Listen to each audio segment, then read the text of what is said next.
মূলদ সংখ্যা বা rational number, যে সকল সংখ্যাকে পি বাই কিউ আকারে প্রকাশ করা যায় তারাকে বলা হয় মূলদ সংখ্যা। এখানে পি কিউ হচ্ছে পূর্ণ সংখ্যা, যেখানে Q is not equal to zero. মূলদ সংখ্যা কারা? সকল পূর্ণ সংখ্যা এবং ভগ্নাংশই হচ্ছে মূলদ সংখ্যা। পূর্ণ সংখ্যা কারা?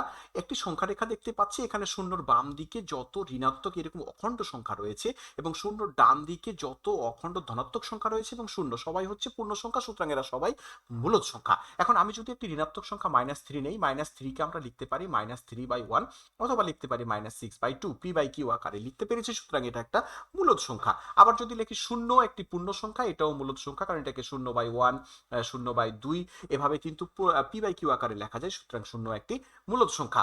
আবার যদি আমি লিখি ধনাত্মক সংখ্যা 4 কে আমরা লিখতে পারি 4/1, অথবা লিখতে পারি 8/2, এইভাবে আমরা পি বাই কিউ আকারে লিখতে পারি, সুতরাং এরা সবাই সকল পূর্ণ সংখ্যাই হচ্ছে মূলদ সংখ্যা। একইভাবে আমি যদি একটি সাধারণ ভগ্নাংশের কথা বলি, 8/5 অথবা 5/3 অথবা 8/9, এরা সবাই কিন্তু হচ্ছে মূলদ সংখ্যা, কারণ এটা পি বাই কিউ আকারে প্রকাশ করাই রয়েছে। এখন যদি আমি একটি সসীম দশমিকের কথা বলি, 2.5, এটাও কিন্তু মূলদ সংখ্যা, কারণ এটাকে আমরা পি বাই কিউ আকারে কিন্তু লিখতে পারি 5/2।